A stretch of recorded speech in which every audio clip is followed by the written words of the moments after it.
Everything in the universe is geometric, whether it's people, trees, cats, planets, solar systems, stars, you name it. Anything in the universe can be measured on a geometric scale. Having said that, it's important to note that creation is also geometric. What we're going to be looking at today is the pattern of creation. Essentially what this means is that everything in the universe comes out of this single pattern. I'm not making this up. This single image will change everything. When I mentioned in lesson 5 that the ancient Egyptians and even more ancient civilizations knew about a deeper, basic understanding of the universe, this is the flower of life, and it is also the creation pattern of everything in existence. Even non-tangible things, emotions, thoughts, music in its entire spectrum, everything comes from this image. Okay, so there are 13 information systems that comes out of the flower of life. Today, I'm going to show you how physical reality can manifest itself, which is just one of the 13 systems. In future lessons, we will look at more. It's also important to note that at first it may not make sense. I ask that you do not choose immediately to shut this out, and just watch with an open mind, and try and see this in a new way. Also, I want to tell you that by learning about sacred geometry simply by observing, you are absorbing only a very minuscule amount of information. If you really want to learn more, you must begin to draw it yourself. I kid you not, when you do this, you begin to see things in a new way. You begin to understand why things are done in the way that they are done. Promise.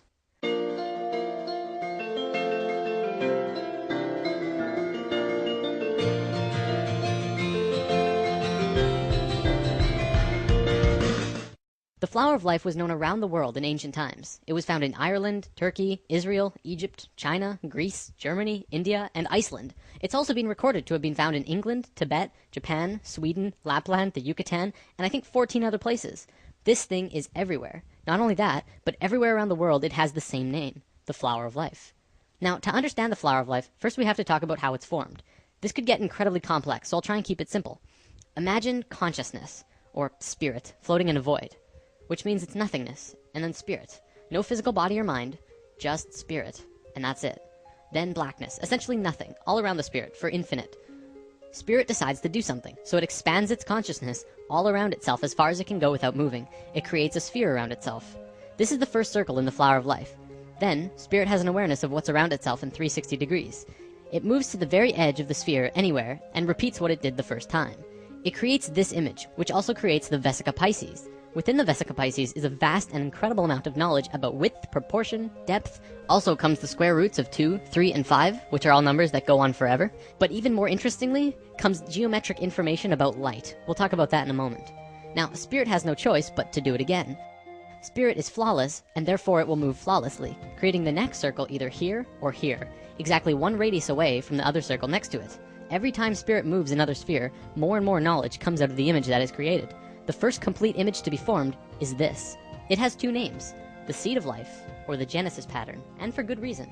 Now, let's look at the book of Genesis for a second. Each of these movements, or creations of circles, can be seen as another day. On the first movement, the second sphere, it created knowledge about not only mathematical proportions, but light. The first sentence of Genesis says, "The earth was without form and void, and that the Spirit of God moved upon the face of the waters." In the very next sentence, God says, "Let there be light." The key here is in the order. The movement happened first, then light happened immediately after. Well, but what about the waters? Well, you have to remember that the Bible has been changed over time a lot. The ancient Egyptians would say that the way our modern Bibles begin creation is impossible, especially if you think about it from a physics point of view. Imagine a dark, infinite space that goes on forever and ever in all directions. You're just floating there with nothing. You can't really fall, but where would you fall to? From a purely physics or mathematical point of view, motion itself, or kinetic energy, is absolutely impossible in a void. You can't even rotate, because motion cannot become real unless there is one other object in the space around you. So the ancient Egyptians would say that before God moved upon the face of the waters, it would first have to create something to move relative to. So, Genesis pattern, after 3 spheres, you get the Holy Trinity. Another interesting one, it says in many Bibles of the world, not just the Christian Bible, that on the 4th day of Genesis, exactly 1/2 of creation was completed. Starting from the first motion, exactly 1/2 of the circles were formed on the 4th day. 5th day of Genesis, 6th circle, more information, and then on the 6th day, a geometric miracle takes place. The last circle forms a complete 6-petaled flower. This is what many earlier Bibles meant when they said, "In the beginning there were 6." Our Bible even said creation was formed in 6 days, and this fits exactly. This is the pattern of Genesis, and so it's called the Genesis pattern. It's also the beginning of the creation of the universe that we live in. These original movements of spirit are really important, but now let's look at something even cooler. Another image that comes out of this pattern is this. It's called the Tree of Life. Many may recognize this as the Jewish or Hebrew Kabbalah, but the Kabbalah did not originate this image, and there is proof. The Tree of Life does not belong to any culture, not even the Egyptians, who carved the Tree of Life on 2 sets of 3 pillars at Karnak Temple, Luxor, over 5,000 years ago. It's outside any race or religion, as with all of these images. They are patterns that are intimately connected with nature. You'll also notice that every circle on the Tree of Life is either the length or width of the Vesica Pisces. The second image beyond Genesis in the Flower of Life is the Egg of Life. This is formed during the second vortex motion.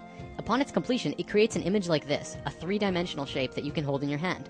If you were to connect their centers, you would see a cube. So what? Who cares? Well, the ancient Egyptians did, because they were concerned with creation, life, and death. They called this cluster of spheres the Egg of Life. You probably won't believe me just yet, but this shape is the morphogenic structure that created your body. Your entire physical existence is dependent on the Egg of Life structure, and everything about you was created from that form. Everything from your eye color to how long your fingers are. This is a whole lesson on its own, so let's move on for now. All around the world, the Flower of Life was always made the exact same way. See, this pattern can clearly go on forever. However, they always stopped after 19 circles. Why? Well, because they didn't want you to see what I'm about to show you. Back then, this image and knowledge was so sacred that they couldn't allow it to become common knowledge. It was appropriate at that time. However, now we either use the information or fall further into darkness. In biology, all cells have a zona pellucida around the edge. These circles around the Flower of Life are the zona pellucida of the Flower of Life. You must remove these, then complete the spheres that were cut off by the zona pellucida. With one more step, you will have the secret. Finish the drawing, add the final missing circles, giving you this. This image is the Fruit of Life. This pattern of 13 circles is one of the holiest, most sacred forms in existence. It's called the fruit because it is the result, the fruit, from which the fabric of the details of the reality were created. Remember when we talked about male and female energy, lesson 4? As you can see, this image is female. It has no straight lines. However, when you combine male lines with these female circles, something amazing happens. What you do is draw a straight line from the very center of every single circle to every other circle in this image. When you do this, you get an image which is known throughout the universe, everywhere, as Metatron's cube. It is one of the most important informational systems in the universe, one of the basic creation patterns in existence. So what is Metatron's cube? Well, anyone who has studied sacred geometry, or even regular geometry for that matter, knows that there are 5 unique shapes in the universe, and that they are crucial to understanding both regular and sacred geometry. They are called the Platonic solids. A Platonic solid has certain characteristics by definition. First of all of its faces are the same size. For example, a cube, the most well-known Platonic solid, has a square on every face, so all of its faces are the same size. Secondly, the edges of the Platonic solids are all the same length. All edges of the cube are the same length. Third, it only has one size of interior angles between the faces. In the case of the cube, this angle is 90 degrees. And fourth, when put inside of a sphere, all of the points will touch the edge of the sphere perfectly. With that definition, there are only 4 shapes besides the cube that fit that description. So what are they? Well, we have the dodecahedron, the tetrahedron, the octahedron, the isosahedron, and the hexahedron. All of these shapes are found within Metatron's cube. This knowledge is also where original alchemy came from. The ancient alchemists and great souls like Pythagoras, father of Greece, considered each shape to have an elemental aspect to them. The tetrahedron was considered fire, the cube was earth, the octahedron was air, the isosahedron was water, and the dodecahedron was ether. Ether, also known as prana, and tachyon energy are all the same thing. They extend anywhere and are accessible at any point in space, time, and dimension.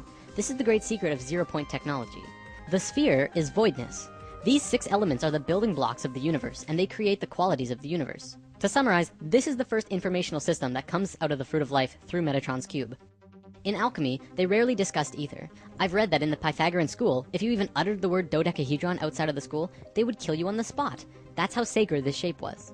200 years later, when Plato was alive, he would discuss it, but only very carefully. This is because the dodecahedron is near the outer edge in your energy field, and is the highest form of consciousness. There's quite a bit more here, but I don't think I can go much further on it right now. Anyways, recognize this? The periodic table of elements? Every single element on this table has a geometric relation to one of these 5 shapes.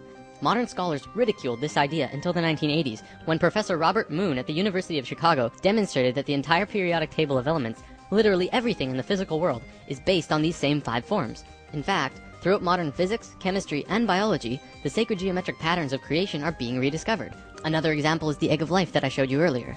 Hopefully that will help you to understand just how incredible and important of a discovery this truly is. Everything that modern science knows about the elements and reality are tied together through the Platonic solids, which come out of Metatron's cube, which is formed out of the Fruit of Life, which comes from the Flower of Life, which is made by spirit. Damn.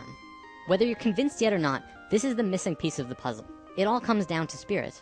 Don't forget, this is just one of 13 informational systems that created the universe. If you want to study this on depth in your own, the best resource I'm aware of is the book The Ancient Secret of the Flower of Life. Alright, I'm going to wrap up with something I think you'll enjoy. Do you believe in aliens? Even after Lesson 5, I realize many of you might be skeptical. Would you believe me if I flat out told you that aliens have been coming to Earth and helping us for a very long time now? No? How about now? This is the flower of life in a crop circle. Remember, the flower of life is not only tied to everything in the universe, but consciousness, spirit, as well. Here's another one, and another one. Here's the Vesica Pisces in a crop circle. See, by creating these crop circles, aliens have been actually affecting and helping the consciousness of the planet. Do not fear aliens. They're here to help.